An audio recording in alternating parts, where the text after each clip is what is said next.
is in the middle. Checks back against Carter and scores. That is atypical for the Amina goal.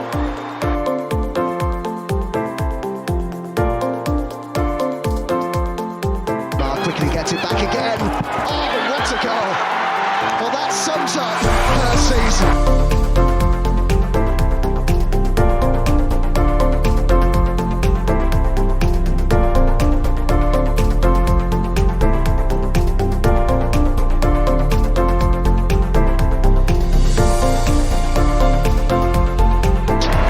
The Gunners are WSL champions.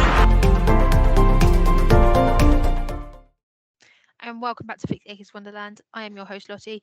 For the second pod of the night, we've run out of time on the last one. But if you haven't already watched our Real Madrid review, please do check it out. But we're here for the Emirates game that's happening on Saturday. It's currently Friday night, so excuse my tenses if we do use. Again, I am joined by double trouble in the form of Matt and Adam. Adam, how are you? Feeling good. It was good therapy, getting the Real Madrid game sort of out the system, just sort of expunging it. And may we never have to talk about it again. And we get to talk about more positive things, which is return to Emirates Stadium, which is always something to look forward to. Matt? Well, we also have to talk about that really abysmal press conference that we've had to sit and watch as well. So that's going to be fun. I don't want to be that miserable bugger. I was going to say, ever the optimist, Matt. Ever the optimist. Just don't. If you do know, if you have seen it, I do apologise because I don't know. You can't call that journalist after those questions. They were absolutely ridiculous. The Liverpool one was slightly worse, but we'll move on to that. But I want to get your brains on Liverpool for tomorrow. So I'm going to have got a bit of an icebreaker for you. I'm going to ask Matt first because I know Adam's going to get this. I'm really worried about this question. That's right. What is one of our heaviest victories over Liverpool, Matt? Heaviest wins or heaviest losses? Victories. Yeah, over Liverpool. Well, the 4-0 in the FA Cup springs to mind, so I'm going to go with that. Okay, where was it? That, the 4-0 FA Cup tie, that was at Prenton Park. Hey, you got it right. I'm going to give the goal scorers over to Adam because he looks like he's ticking over. There's an obscure one in there for me. I'm not too sure who they are. Matt, you probably know who it is. Well, hang on. I could think of a heavier win, which was the 5-0 back in 2018 at Meadow Park when Miedema got a hat-trick and Kim Little and Lisa Evans, I think, scored as well. But the game you're on about, the one with the wonder goals, well, that was Ford and McCabe and Little. There's one more person as well. Oh, is there? Who also scored today? Oh, was it one of them didn't get a brace? Oh, that's now got me thinking. Can't think actually. Can I remember those three for some reason? Wasn't Kim Little with a brace? Was it an obscure play you're saying it got the fourth goal? Yeah. Oh. I don't know what order it was in. Okay, no, that's fucked me slightly. Can I have a guess? Katie McCabe had the rocket. Caitlin Ford scored from outside the box. Kim Little, I think, scored the last one. It was a breakaway goal. That's really weird as well to say that Kim Little scored a breakaway goal. It was a fantastic goal as well in that second half. I'm trying to remember that team actually, because that's the team that would have been in the team that got to the last FA Cup final. So, because of the lockdown season. So I'm going to guess. I don't think she did play on the pitch. Manuel Bucci. So I didn't think it'd be a Bucci. No, I don't think it's Heath. So no, unless it was a defender from a corner, then it would have been. I don't think it'd be Leah Williamson. So yeah, who was it then? Who was the other player? Rhiannon Roberts. It's an own goal from the Liverpool. It was a deflected shot. That's what it was. So I think it was Ford. I know she played for Liverpool. I didn't say Arsenal scorers. I said who. No, you're right. No, there was a question. I knew there was a player who I thought had taken. I think it might have been Thor who took the shot. I thought Ford got a brace, but it went down eventually as an own goal, and it was deflected in. So that's why. Yeah, I think that.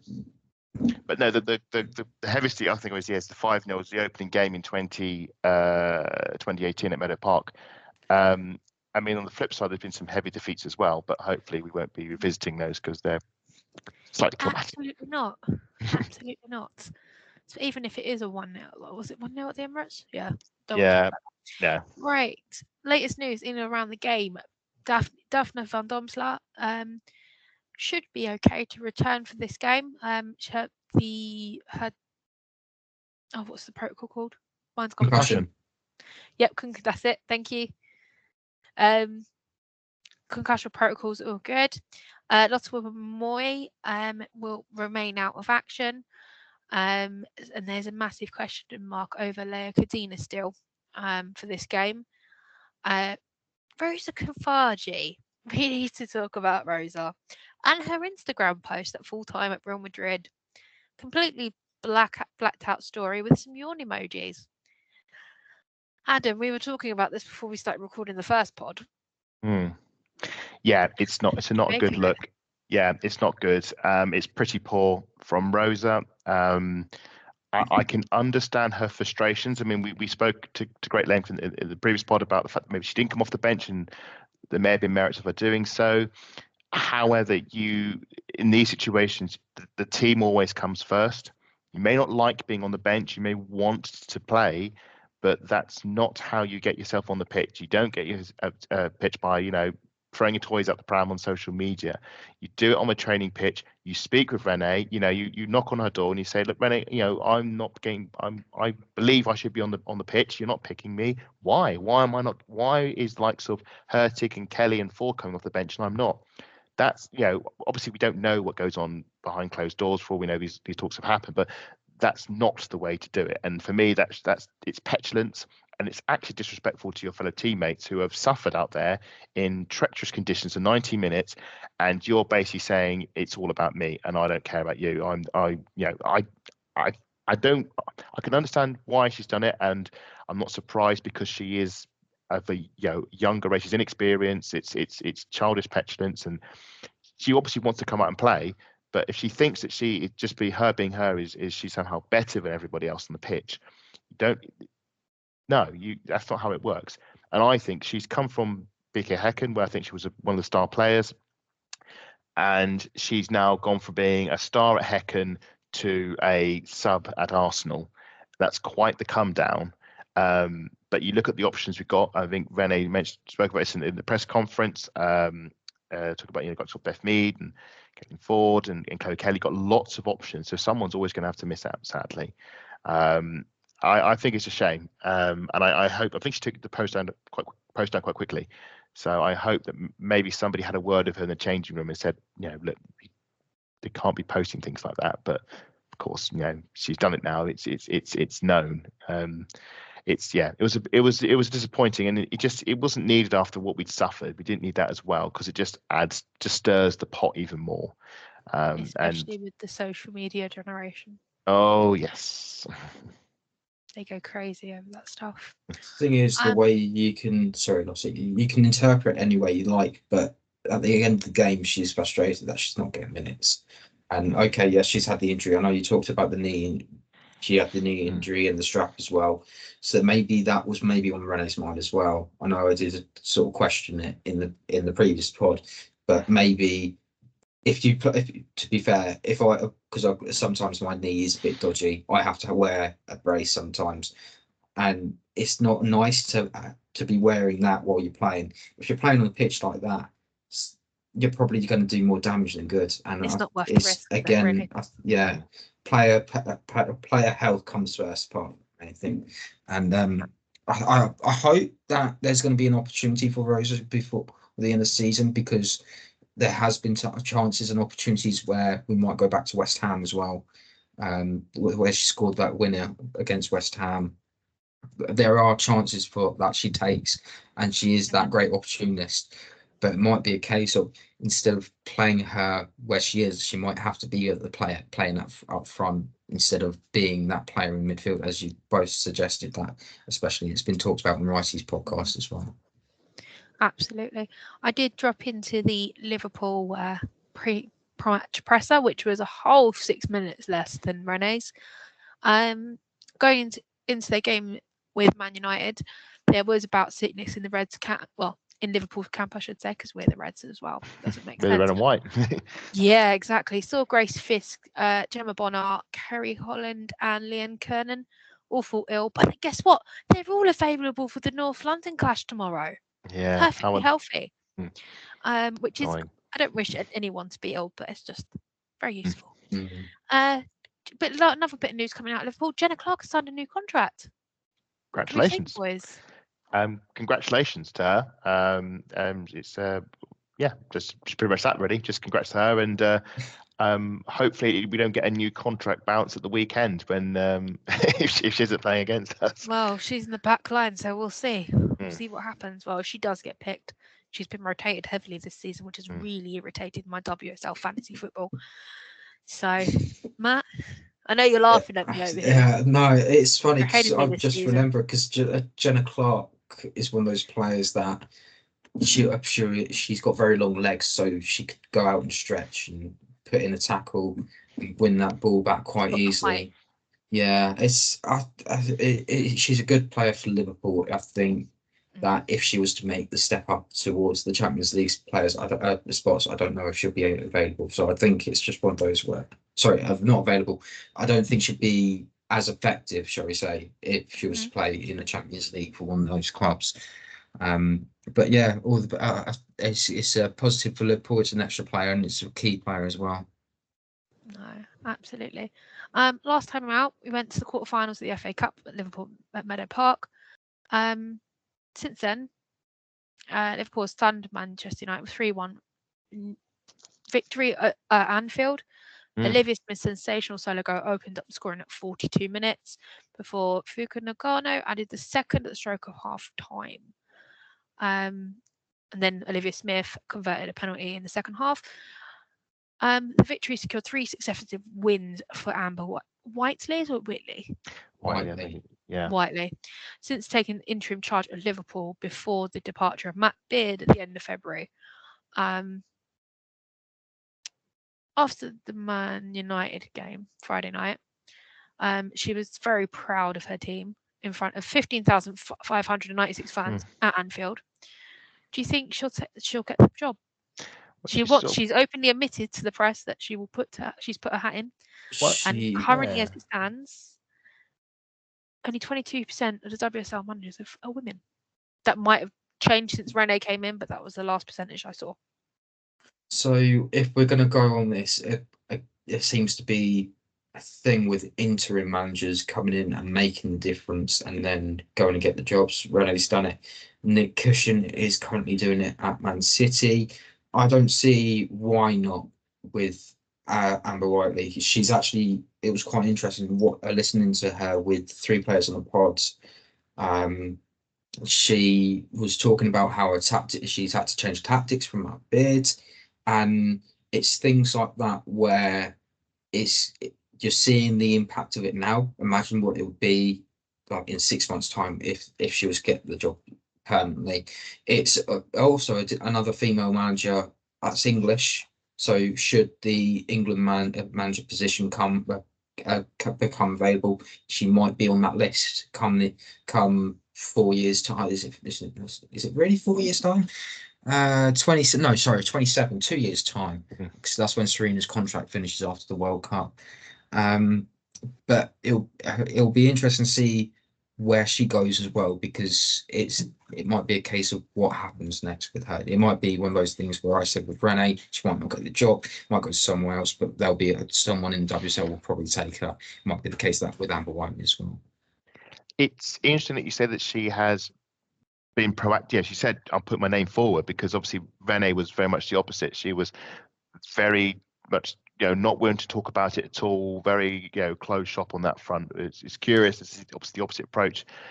I think she's been good. She's been good since she's come in. Obviously, I thought the sacking of Matt Beard at the time was a bit harsh, but fair play to her. She's come in, got Liverpool through to the semi-finals, got a great result at Anfield. I was watching that game. I was doing the covering for it, and I thought Liverpool were defensively excellent. I thought Man United were rubbish, to be fair, and I thought that was a defeat that was in the post for quite some time. But Liverpool were defensively competent, kept them at arm's length, and they've got Olivia Smith, and she is such a talent. She is Liverpool's best player this season. I was very impressed with her before Christmas when I first sort of signed up. I think it was when they lost to Manchester City at Anfield, and I was watching her, and it was like, oh crikey, they've got a real talent, a real talent. I'm really glad you mentioned Olivia Smith, actually. Yeah. I'll just say with the manager, I think it's. I think the club said at the time they've disposed of Matt Beard. Amber became an interim when they said they will make their a full-time appointment in the summer. So it makes me wonder if they have a manager in mind that they're waiting to become available in the summer. But then, of course, if Amber has a really good run towards the end of the season, they say they're knocked up the FA Cup. Say they're not Chelsea at the FA Cup. They get to an FA Cup final. Liverpool go a bit further up the table. Suddenly, you kind of snookered yourself because you think, well, do I risk getting rid of, not going down that avenue and putting all my chips on another unknown manager? I would look at Aston Villa, who had, I think, was Sean Goater as interim. They then brought in their proper manager, and they've slumped right back down to the right at the bottom of the table along with Palace. So it's a positive conundrum. I think you'd have to probably give it a few more games, but she's certainly had a cracking start to time managing Liverpool. Absolutely. I think I've kind of watched the last 3 games for Liverpool, and when you watch Matt Beard in charge of them, he likes to play a 3-5-2 formation. The wing backs from the main outlets to receive the progress and the ball out of the defensive half, and he likes his diagonal balls from his wing backs, etc., etc. But like you get the crosses into the box from deep, and then Sophie Roman-Hogg would be there. Since Amber's come in, she's changed it to a 4-3-3 or a 4-4-2. It's a combination of the two. I've noticed that. Do you think the change of formation has unleashed Olivia Smith? I think she gave Katie a nightmare in the FA Cup. Yeah, I think she's certainly come into a really good, strong run of form since Christmas. I think she might have been out injured or had an injury issue before Christmas. Obviously, takes time, for such a young talent as well. Takes a while to settle in. She was the player that the Liverpool put the family jewels on, basically. So it's one of the reasons why I've had no money to spend in the winter window, which is another issue entirely, which I thought was quite frankly disgusting. But she's definitely found form. It reminds me a bit like when Russo found form when Rene took charge, and maybe obviously Whiteley's been there behind the scenes. She knows the team. She's seen how the team were playing and how maybe they weren't playing ideally and why they were struggling that season under Matt Beard. And so she's got her own idea of how she can get the best out of the players. And clearly it's working for Olivia Smith. As you say, she was very good against us in the FA Cup. Gave Katie McCabe, who, like I say, I remember there was an issue, an incident when Liv Smith ran right in front of us in the East Stand, and Kyra Cooney-Cross could barely keep up with her, and she waved a leg at her and just breezed past. And in the end, I think McCabe had to just cynically bring her down the edge of the box. Yeah, and just you saw that pace and energy. I just think I just love a player like that at Arsenal. Chloe Kelly, I think, can be that, but I'd love another X factor winger. So I don't think that, and I think you're right. The manager is getting the best out of her, and I'm very scared for the game when she plays again. She is a fascinating player that again goes a bit under the radar. And if I remember rightly, it's Benfica she came from. So it's another player that's come from the Portuguese league. Another Canadian from the Portuguese league as well. So the 24 connection is already there. But it's a case of when you come up against it, because of you've unleashed this speed and how good she is technically on the ball as well. You can't get the ball off her, so you have to bring her down. Whereas I know Matt Beard was complaining about I think even she was complaining about it herself, that the amount of time she was being brought down during games and she was having bruises all over her thighs and things because of how much contact was being on. It is a contact sport. You're going to get things like that, but when you're a player that quick, it's going to happen to you more because they see it's quicker to bring them down than to allow them to be that get up to full speed and then they're 1-on-1 with the goalkeeper. That is probably the worst thing that you can do. It's end them at source, isn't it? That's the idea. It's end them at source before they get the chance to even bring them down on the halfway line, bring them down in their own half. Don't give them the opportunity to get close to your box. Yeah, so take the tactical foul. It might be a yellow card, or it might just be a no more of that, or the next one is a yellow card. But it's things like that that will probably help you as well in game management as well throughout that 90 minutes. So, do you think she's looking back at the FA Cup game, Adam? She's been out wide on that wing up against Katie. She's had those isolated 1v1 situations. Do you think she's thriving in that situation? Yeah, I think she relishes the opportunity, because all pacey wingers do. There's nothing better for a pacey winger than to roast the fullback. That's what you want to do. And you saw that against Manchester United, the way she just for their first goal, the way from the from pretty much the wing, and it looked like that, like so Clinton had her covered, and she just breezed past her, and you can just see left Clinton for dust, checked inside Turner. She's got that individual that she loves to get the beating of defenders, and I'd be worried. But again, McCabe, we know McCabe likes these battles as well. That is she loves the conflict of winning that arm wrestle. She relishes it. She does, and I think back to when she did a number on Lauren James way back at the Emirates Stadium, and Lauren James, another brilliantly talented, tricky winger. And the best way, we've got to do with Smith, is we've got to take her out of the game. You've got to snuffle her with her space. You've got to deny her her runs. Would you throw Chloe Kelly when she was at City? You know what meme I'm referring to? Would you throw that in that conversation as well? Exactly that as well. I think McCabe will relish the opportunity to have a rematch with Smith, and obviously being at Emirates Stadium, different stadium, bigger pitch, but also a nicer pitch. A bit more forgiving, and I think there's been this discourse. I'm going slightly off tangent here with pitch, but it's just, I think, given this discourse we've had about poor pitches, this will be like, okay, we'll play at Emirates Stadium, then we'll see if Olivia Smith can do the things that she was doing with Meadow Park. Then we'll see if our defence can actually defend properly and not have the ball bounce off our, the wrong limb, or we don't get our tackles in. But I think Olivia Smith, I think she's going to relish the idea of charging at Katie McCabe, and I think Katie McCabe is going to relish the opportunity of winning that battle. And I think that's going to be a very fascinating point of conflict to watch tomorrow. Yeah, no, Matt, I think the change of formation, can't get my words out. Let's start that again.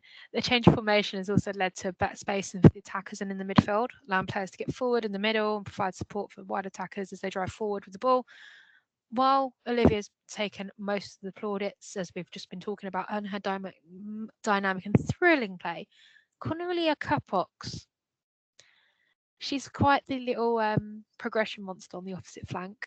She's done very well to bring in the play and the ball into the attacking half. Under Matt Bid, we didn't see her very often, but the last couple of games, what do you think? I think the best way I could describe her is she's a silent assassin. You're too busy focusing on Smith. Absolutely. That you don't know that she's coming up off the other wing. But you think about that midfield as well. You got Hobringer on there. You got Haag as well. There's a lot of talent, a lot of potential in that Liverpool squad that can hurt you. But they're now working more as a unit, and it's it's interesting to see what Amber Whiteley is saying about what she wants by the end of the season. If she's aiming to get to that Wembley final and finish as high as possible, because when Matt Beard was told he didn't have a job anymore, there wasn't any expectation. They were thinking, right, okay, got Arsenal in the FA Cup, they'll probably lose that. They've got nowhere to go in the league because there's nothing to play for. There's no chance of Champions League or no chance of getting relegated. So they didn't have to worry about that. It was almost like a free hit. And I think what's probably surprised everyone is probably the downfall of a lot of those other clubs jostling for those top spots. Brighton dropping points, Tottenham dropping points, and then Liverpool continuously gaining those points. So it's not just, we're safe and that's it, all that matters now. They're probably looking at a record WSL points total that they haven't had for a couple of seasons. Absolutely. But that whole team looks almost like it needed fresh blood in it, and I think that it was a bit of a surprise that it's come so quickly. But if Amber Whiteley's there at the start of next season, I think they're going to be the banana skin team. Okay. So we've got 3. It's only been 3 games. This week, WSL game is the 4th for Amber Whiteley. Liverpool sitting comfortably in 5th. Chasing 6th, I should say. Sorry, I take that back because 4th is not possible. They're chasing 5th because Brighton Hove Albion are only 1 point ahead. And there's 10 points between Brighton and Man City at the moment. So we won't talk about 4th spot. Adam, can you see Liverpool and Brighton scrapping it for 5th spot? Yeah, I think that's where they are now. And I think if I think Bearing Liverpool in mind, yeah.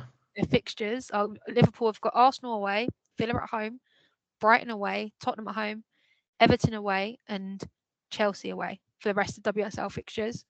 Brighton have got Leicester away, Man City at home, Liverpool at home, Everton away, Arsenal at home, and Aston Villa away. She's got the Merseyside derby in there as well, which will be at Anfield. It will be at Anfield. So yeah, I mean Everton typically win at Anfield, so maybe this might be the season where they flip it round. I think that's going to be a fascinating race for duel for a position that no one cares about because there's nothing. It's trying to be. It's basically best of the rest. I think Brighton have been really good this season, although they had a bit of a dip around the Christmas time, but they had a really good start. I think they're starting to sort of get back into their groove again. Obviously, that really good point against Chelsea. I think Liverpool could have a good stab at it. Good stab at getting 5th, and again, if they finish 5th, it's mid-table. Bit of a step back from obviously last season, which is 4th. So yeah, something I think they could have a decent crack at 5th place certainly. Yeah, Matt, thoughts? Again, I'm glad that we are now we've got 12 teams in the league, and that almost it's becoming exciting again. Everyone was sort of thinking it's getting boring.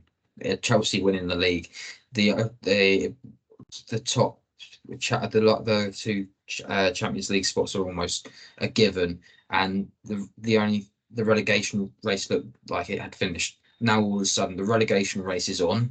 There's 3 to 4 teams in it. There's potentially 4 or 3 teams actually competing for that 2 spots. We're still expecting Chelsea to win the league. It's by how much at the end of it, and whether or not the I word comes into it. I'm touching wood that it doesn't happen.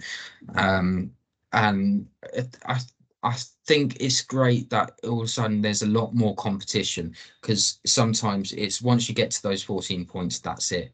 But then you've got teams like West Ham who've suddenly all of a sudden gotten 16 points now, and they don't go on those losing streaks. So there is a bit of a surprise. To give up at the moment. Yeah. It'll be interesting. Again, there's still talks about what's going to happen with expansion and things like that. But for the moment, I'm glad it's happening, but we need to see this more in each season. We can't just keep having this be like this is a so exciting season for all the teams when say next season Crystal Palace go down next season, for example, and City win the league by 17 points or whatever. It would just be very, very. It becomes very boring. The whole spectacle of the spectators drop off and all that. The interest would just be null and voided, especially coming off a European Championship as well. So it's important to keep that interest up as much as possible. Absolutely. Just before we wrap up, I'm going to get you two to create your starting 11, and I'm going to go to goalkeepers union. Are you going with Daphne or Manu, Matt? I think Daphne comes in for this one. I know she was visibly upset for it, but I just think she deserves. I think she'll relish the opportunity once again. Okay. Adam, backline for me, please. Oh, I think Cody's out. Ilisa's not going to start. She's a question mark. So yeah, lost. Apparently, Cody, there are issues she has got to deal with, which is fair enough. Amanda's not going to start, and Lotte is injured still, which is annoying. So it will be as it always is. It will be a Katie McCabe, Steph Catley, Leah Williamson, Emily Fox back 4, which has sort of been the back 4 that sort of sustained us. No chance. No. I think it'll on the bench as an option, but no, I think at this point that is the back four that Rene has picked, and it served us well before Christmas. Just seems to be creaking a bit after Christmas, and again, this is the game that will prove: are those issues down to the pitches and maybe some of the players come up for international break, or are there bigger issues at hand there? What Leah Williamson and Emily Fox did was very out of character for the Castillo goal midweek. So probably stick with that back line, and that'll probably be it. I'm going to go for a bit of a different midfield. I'm going to put Kyra in, but I'm going to start her alongside Leah Folty. Kimmy had a sublime game. I'm eating a big slice of humble pie after the last podcast. She was always there in the right spot at the right time through Real Madrid, but I do feel like we should rest her for Wednesday. Go for the experience. Yeah. I was surprised as well, because I thought that Kim Little doesn't typically do 90 minutes, and I thought when Leah Folty was coming on, I thought it would have been Kim Little coming off and not Kyra. That surprised me. But it's also a case much we love Kyra. She is inexperienced in the sense of Champions League competitions, whereas Kimmy, unmatched. We spoke about trust with the likes of Rosa, even this pod of the previous one, I forget which. Kyra has earned Rene's trust. Rene trusts Kyra in that midfield. We trust her. We trust her, but she's willing to play Kyra in maybe the more risky games, because she knows what the qualities that she brings will counteract any potential issues. So I fully expect Kyra to start, and be interesting to see which of the two. And you think obviously it'd be Velty, and I don't think that'll be a bad midfield. And certainly having Kim Little off the bench was not a bad option either. No, absolutely not. I wouldn't expect either Leah or Kyra to play a full 90 because of Wednesday. Matt, who would you put in the 10? So Adam's done Kyra and Volty is the right. Okay, so that's the question: do you pick Marnham or do you pick Mariona? Or Russo? Please do not start them Russo in attacking midfield. I was waiting for someone for you to say that, Adam. I knew it'd be. See, even if you're even wiping out Kafaji because she's not playing at the moment, and for whatever reason. So if that's the case, then I'm gonna go against the grain a bit, and I think it's gonna be Frida Marnham's gonna be starting as the attacking midfielder. Okay. Who are you putting up top, Adam? In the 9? Well, Russo, obviously. I'm sorry, Stina. I mean, I love Stina to bits. Maybe you'd go for Stina if you want to rest Russo, but I just think Russo's on form. Got the brace against Everton, and Stina just isn't hitting the target in front of goal. She's just not scoring the goals. And Everton, she should have scored 1, 2. Even potentially a hat-trick, but she isn't. And again, Real Madrid didn't score the one chance that we had, the big chance we had at 0-0. She didn't score. I think you continue playing Russo. Yeah, no, definitely. I think Stina will be more effective off the bench for this one. She was at Meadow Park, but obviously didn't result in a goal, but you could see the game that changed the game. I think on the left wing, I'm going to go for Chloe Kelly. Who would you put on the right, boys? I'm asking both of you. Yeah. If you've got different opinions. Go on, Adam. Who's yours? See, I would have Ford on the right, but I would also have Mariona in the 10 rather than Frida. But anyway. See, I thought you were going to go with Mariona on the left, which is why I would have gone with Mariona. I don't like Mariona on the left. She needs to be in the 10 for me. Yeah. Thing is, though, is that when she's on that left, she puts in some really good crosses, and if you can get Alessia or whoever's on the right side in, then Chloe Kelly's delivery is strong. She has good delivery from width, which she should do, considering she's played Gazball for that time at Manchester City, where it's all about crossing onto the big striker. I mean, she can deliver from corners. We saw that in the West Ham game. I would be quite content. And the Euros. I'd be quite content with having Chloe Kelly on that wing, sending crosses in. So yeah, I would have Ford as the opposite winger and Mariona in the 10. Crew build up. Score predictions. 1-0. 2. I'm just going to say it's 1-0 because it always ends 1-0. No, it doesn't. In 2013, This season, it this finished season 4 it Oh, is. this season. Thing is, Emirates Stadium, it's usually been a pretty 1-0. high score. But no, last time at Emirates Stadium was 5-0 to Spurs. Most of our home games where we've won, it's 14-0 on aggregate to the Arsenal, to whoever's come and played. But at the moment, it's a lot. We've won 8 and drew 2. I think. Lost to Chelsea 3-1. Lost to Chelsea I'm and lost to pretending Chelsea. that doesn't exist. Yeah, drew to Man City. But that's why there's one game less on there. We've never beaten Liverpool at Emirates Stadium. We've never done it. They are the only team. Well, maybe it's time to make some history, just like Liverpool looking to make that. 5-0 aggregate defeat so far on that one over 2 games. So I'm going to go for a 1-1 draw. I'm going to go for 2-1 to the Arsenal. Before I get accused of going, oh, you're so boring, you go for 3-2. See, it's nice to change it up a bit, isn't it? No, not really. I tell you what, if it finishes 3-2 tomorrow, I'm going to be so angry with you. I'm going to be so angry. Oh. The next pod will be Matt going between us. I'm not talking to him. Don't. I'm only joking. I'm not that. Please be 3-2. Anyway. Do you know what? I'm going 3-2 and 2-1. I'm taking both. I don't trust you. Okay, right. If you do want it, that's all we've got for tonight. We've run out of time. Me, Matt, and Adam been out this for about an hour and a half, nearly 2 hours according to the clock. Yeah. But if you do want to follow the pod, like the video, subscribe, turn the notification bell on. You can catch up with us on Twitter and Blue Sky at VAW Pod and also Instagram. If you want to follow me, it's at Lottie AWC on Twitter and Instagram and Blue Sky, I think. I don't think I've logged into that in a while. But Matt, where can everybody find you in the wonderful world of social media? You can find me at MattLR28, or you can follow me on Substack at Matt. It's just Matt LR. Okay, Adam, do you want to reel off your handles for me, please? Oh yeah, I'll do it again. Why not? I only did it a few minutes ago, but so just copy paste the audio and I'll mouth it and you can dub me in later. It's at Adam-Salter4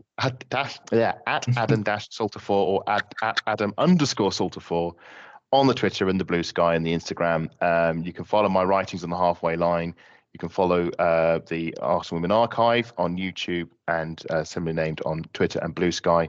And I'm still working away on my Wikipedia stuff. I've got a few other projects coming along, so I'm hoping to continue to improve the history of the women's game. Oh, brilliant.